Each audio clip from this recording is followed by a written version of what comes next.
Ever since my 10 most based science fiction books that I would recommend everybody have in their library, I've been getting request after request after request to do my 10 based fantasy books. And so here we are. Welcome. Happy Saturday. I think it's a good time for a weekend right before Christmas for you guys to be checking into your shopping lists. And I'll put the link to the list on Fandom Pulse in the description below so you can check these out as well when we get into them. Now, I am a fantasy author myself. My name is John Delarose, and I really appreciate you guys being here. My series, if you like my thoughts and my taste in fantasy and the like, is called For Steam and Country, or it's actually The Adventures of Baron von Monocle. It starts with the book For Steam and Country, and it's about airship adventuring, swashbuckling, just high action and adventure. It builds up into an incredible war over the course of the series, and I hope you'll check it out. It's in the description below, available on ebook, print, and audio. I'd say fans of Dungeons & Dragons, Final Fantasy will absolutely enjoy this. Thank you guys for checking things out and for supporting independent authors. I really appreciate it, of course, always. So let's get into my list of the 10 based fantasy books everybody should have here. Now, a lot of these need no introduction. Some of them are going to be things you haven't heard before, much like my last list.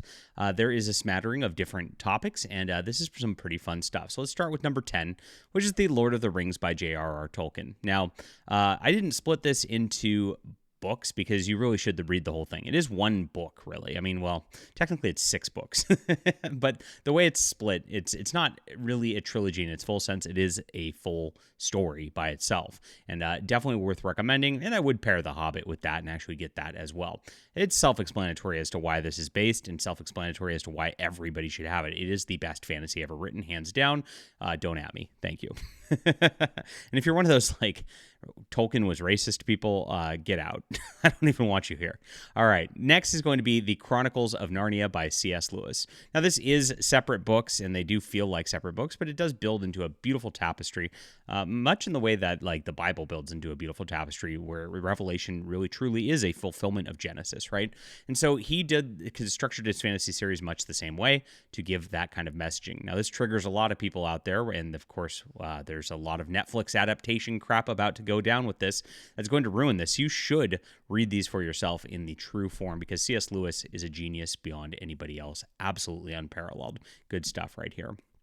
My next one is going to be Taliesin by Stephen R. Lawhead. Now, this starts the Pendragon cycle. Again, he's a good Christian author, good guy, and I'm very, very excited about the adaptation that's about to be coming to the Daily Wire that's going to be adapting this and both the next book, Merlin. So this series actually puts a spin on Arthurian legend, ties it in with Atlantis. Really cool stuff. Just gripping read. Absolutely great stuff. Characters are fantastic. The just heroism's fantastic. This is everything you would ever want out of fantasy. Absolutely. Next is going to be A Throne of Bones by Vox Day. Now, this is the arts of dark and light. And I'm going to caveat this. And if Vox Days watches this, I'm speaking to you right now, you'd better finish that third book and finish out the series in a timely manner. Do not R.R. Martin this. I'm warning you right now. All right. Back to this. But this takes place in a fantasy realm that actually is very akin to the Roman Empire. And I'd never seen that before this series. And of course, I think people have done Roman Empire themed stuff since here. But this is really the first one that did this, and it built it well. And it actually had the Romans and civilizations, and of course, the strong male leads in charge of it as the good guys. It is excellent. There is overt, of course, a fantasy version of the church and Christianity in this, which is pretty awesome as well. Absolutely gripping stuff. I love this, and of course, I actually have a leather-bound edition of this, much like I have a leather-bound edition of Lord of the Rings, which is good stuff. I should show those off some days, too. They're really nice looking. All right.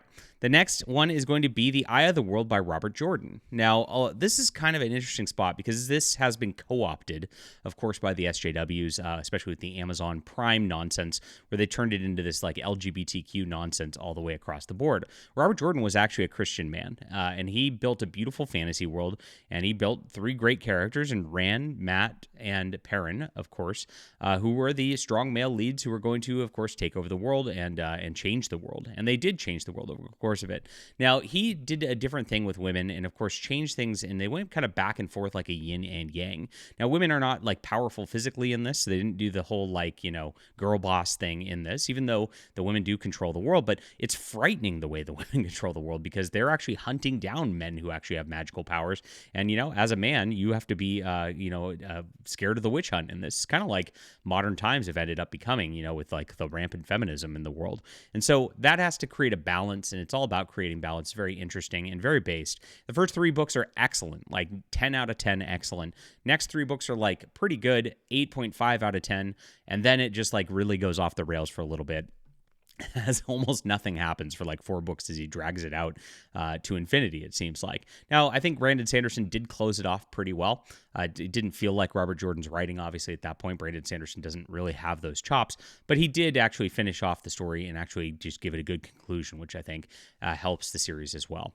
All right, that's my next one on this list. Next, I'm going to go, and probably no surprise that Robert E. Howard made this list, and I bet you were going to think I was going to put Conan. And I didn't put Conan because that was, I wanted to put Howard, and then I realized, you know what? Solomon Kane is way more based than Conan.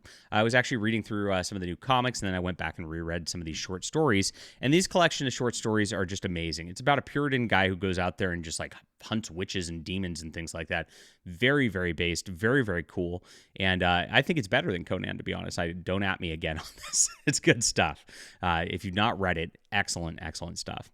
Next one's going to be Son of the Black Sword by Larry Correa. Now, Larry is a newer fantasy author, and he mostly started in like modern, like urban fantasy stuff, which I did not put any in on this list.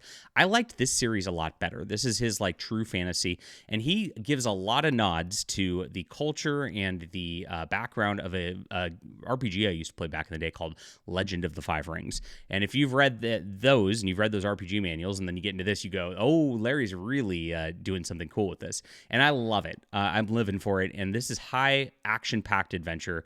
He just absolutely crushed it. Gripping, just a page turner all the way through. And he did make fun of George R. R. Martin in the final book, saying, hey, it's not that hard to finish a series. Look, I just did it, right? So very, very good stuff. Entertaining, and Son of a Black Sword is great fantasy fiction. Next one is like a modern Conan.